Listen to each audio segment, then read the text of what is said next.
anyways, y'all up for listening to some Donald Trump? No? Oh, that is a damn shame. We're going to be doing that anyway. I am so sorry, guys. That is a thing you're going to be doing no matter what you say. But first, let's go ahead and get into the fan art section. This one is from Ronnie and said, Slimesters looks a bit concerned. I would be concerned, too, if I was turned into a furry as often as y'all guys turned me into a furry. So, you know. As always, thank you for your fan art submissions. And, yeah. Let's go ahead and look at some of the interesting things that Donald Trump has tried to advocate for, like, oh, a purge. He wants a purge. You know, the hit movie The Purge, where there's one really violent night of crime and everybody fucking dies? Yeah. Yeah. Do it because the liberal left won't let them do it. The liberal left wants to destroy him, and they want to destroy our country. You know, if you had one day, like one real rough, nasty day with the drugstores as an example, but they have to be taught. Now, if you had one really violent day, like a guy like Mike Kelly, put him in charge, Congressman Kelly, put him in charge for one day. Mike, would you say, he's right here, it's a chain of events that's so bad. One rough hour, and I mean real rough, the word will get out and it will end immediately. End immediately. You know, it'll end immediately. Crooked Joe Biden, do it because the... So, yeah, can we just call that a call for violence? Like, can we legally just say that's a call for violence now? Like, there's no euphemism there. There's no, let's have one really rough day, It happens here. We get really violent, and then word spreads out, and it'll never happen again. That's not how human beings work, Trump. Making shit more violent does not suddenly put the population in line. That just makes us want to hurt you. That's just a fucking call for violence, you dimwad. I really wish that was something we could prosecute him on, because that is a straight call for violence against American citizens. From American citizens. So that's, yeah, that's not purge. That's him saying he wants state-sanctioned violence. I don't think there's much of a difference, because for him, what he is wanting is one day where all of the people that he doesn't like are eliminated. Oh, no, you're right. That's not a purge. No, that's the Night of Long Knives. Stop. That's the Night of Long Knives. Wait, is he actively saying that he wants to have a Night of Long Knives? Oh, okay, hold on. Yeah, no, that is way worse. By the way, the Night of Long Knives is technically a purge. So let's go ahead and talk about what the Night of Long Knives was. So, the Night of Long Knives, also known as the Rome Purge, or Operation Hummingbird, was a purge that took place in Nazi Germany. Adolf Hitler, urged by Göring and others, ordered a series of extrajudicial, you know, just a little bit outside the normal executions, all throughout Parliament. These were intended to consolidate his power and allow him to alleviate his concerns that the German military wouldn't necessarily follow all of his orders. He got rid of all the people he didn't like. Yeah, that's fun. So, the primary instruments of this, which carried out most of the killings, were the Schutzstaffel paramilitary force, the SS. They were originally under Himmler and its security service, and Gestapo under Reinhard Heydrich. A lot more people ended up taking part in all of these killings. Many of the people who were purged were part of the SA, or a slightly more left-wing part of the Nazi Party. The SA's chief of staff and one of Hitler's longtime supporters and allies, Röhm himself, got killed during this as well. So, yeah, no, this shit was fucking crazy. Hitler saw that the SA was independent to a degree of what he wanted to do, and the pension of its members for street violence were considered a direct threat to his newly gained political power. So, in order to appease other leaders in the German military, he decided to go ahead and violently eliminate all the people that he didn't like. 85 people died during the purge itself, although the final death toll of this event were anywhere between 700 and 1,000 people, though there were more than 1,000 people who were arrested on top of all of this. This allowed Hitler to consolidate all of his power in the Nazi Party, in the military. It also provided legal grounding for the Nazis as the German courts and cabinet quickly swept aside centuries of legal prohibition against extrajudicial killings. Originally, this was not considered an okay thing to do, but by doing the Night of Long Knives, the courts basically said, yeah, we probably really don't want to have that happen to us, so, yeah, Mein Führer, it's okay for you to do this. That was a legal thing for you to do the entire time. Breakwin, thank you for resubscribing. That's what they ended up fucking doing. Jesus Christ. So centuries of legal prohibition against extrajudicial killings ended up being swept under the rug in order to demonstrate loyalty to the Nazi regime. The Night of Long Knives is known as a huge turning point for the German government. It established Hitler as the supreme administrator of justice to the German people, as he put it in his July 13th speech to the Reichstag.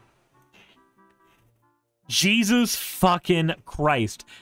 You know, this shit makes me think of reincarnation might be a thing.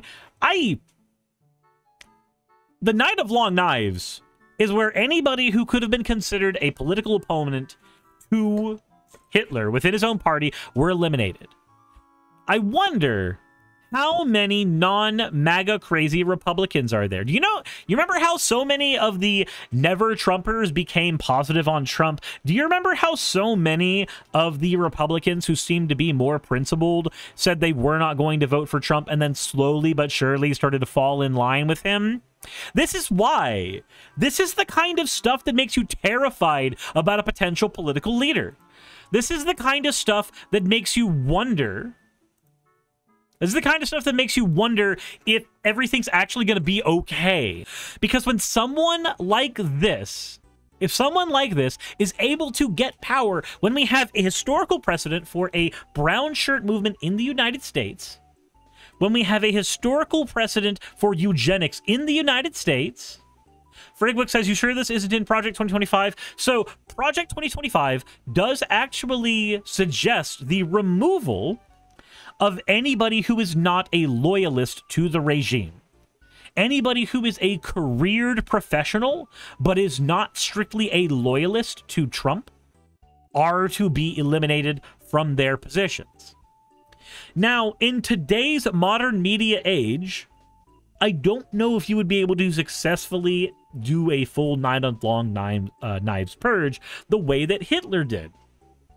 But it's really fucking terrifying to find out that this is something that is on the dude's goddamn brain.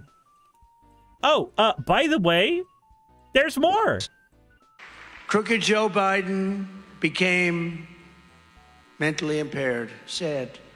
But Lion Kamala Harris, honestly, I believe she was born that way. There's something wrong with Kamala. So, yeah... I'm just going to go ahead and say right now, that's just ableism. That's just ableism as well, 110%. Trying to do this whole, oh, no.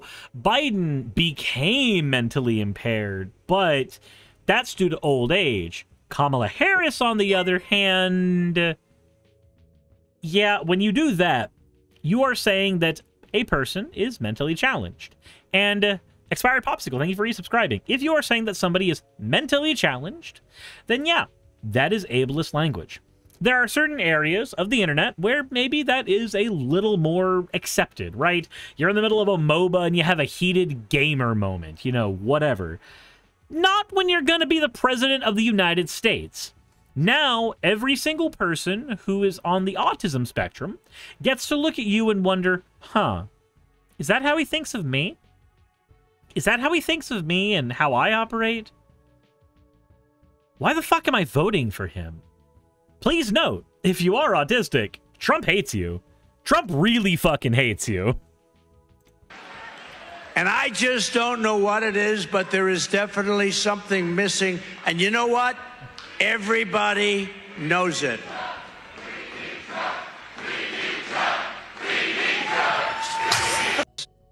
Jesus Christ. He can play a crowd.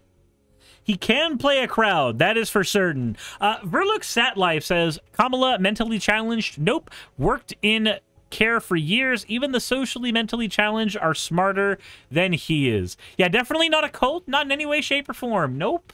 Definitely not a cult. At all. It does lean a lot more towards eugenics than anything. It's very, very scary that this is the person that wants to be in charge of everything in the United States. And it should be noted, this is also projection on his part. Trump is not all there right now. Trump is getting worse, having more gaffes, having more time, where he is bouncing between not realizing that he's going after Kamala Harris and instead thinking that he is still going after Biden. He has these gaffe moments where he fucks up his speech just as much as Biden did. He's also only 3 years younger than Biden. In 3 years' time, he's going to be on the exact same downward spiral that Biden's been on. This is not a guy I want in office, not just because he's a monster, but also because at his age, I don't want Grandpa having the security codes to the nuclear devices. I don't know if he's going to have an episode one day. Robbie says, again, I really need to get working on long-range target shooting. Don't engage in violence, ever, but definitely learn how to handle a weapon just in case you have to defend yourself. Said Trump will spiral faster than Biden? Yep. Yep. We really do not need to have this person in our lives as president of the United States. There is no reason to have this person in our lives as president of the United States. And yet, he is still running, and he is the person who the Republican Party has chosen to have as their nominee. Now, what does that mean? Honestly, it means that right now, the Republican Party, as they exist currently, are the types of people who want this kind of rhetoric. The current Republican Party cannot be allowed to maintain power anywhere as of this moment because they've willingly chosen to keep a fascist in power. They have willingly chosen to give more and more power to a fascist. And now that we know that he wants to have an actual fucking purge in the United States, he's incredibly fucking ableist, which, you know, that's not new. He did a thing with the Reporter years ago. This is not new information. Now that we know the actual plans he has once he has power, which are Hitler-esque, honestly, Godwin's law be damned, this is the person the Republican Party wants, though. And that's terrifying. That means that after we deal with Trump, after we make Trump lose this election, and he dies of old age before he gets to the next election, or he becomes so enfeebled and impaired there's nothing he can do when it comes time for the next election, we're going to have to do this again. Because the Republican Party of right now, of this moment, loves fascism, loves ableist rhetoric, loves being anti-LGBTQ, with a high emphasis right now on being anti-trans. The Republican Party of right now will find somebody younger and far more able to take up the reins of the party next time. Trump is the old money that we need to oust out. And then in 4 years' time, we are going to have to be very, very prepared to deal with the new money that is going to come in and take everything that Trump blundered through and do it with competence. The scariest part about Trump is that he is the logical next step in a series of downward spirals for the soul of the United States. And that's a very strange statement coming from me.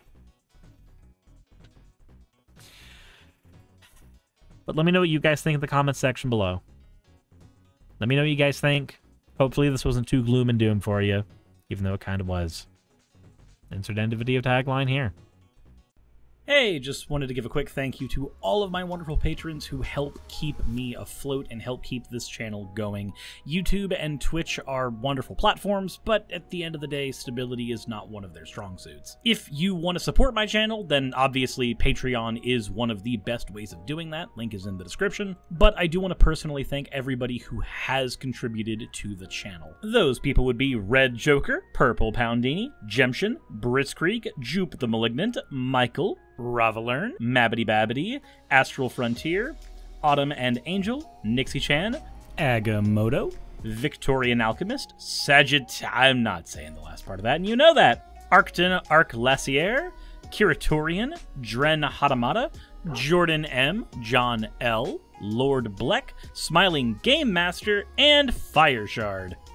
And everyone else who supports my channel and lets me do what I do full time. This is a dream job of mine that I never believed that I would be able to take full time, and with your help, I've been able to do it. So thank you so very much for that. Thank you for watching the video. I hope you all enjoy, and I hope you all are having a wonderful time. I will see you all in the next one, hopefully.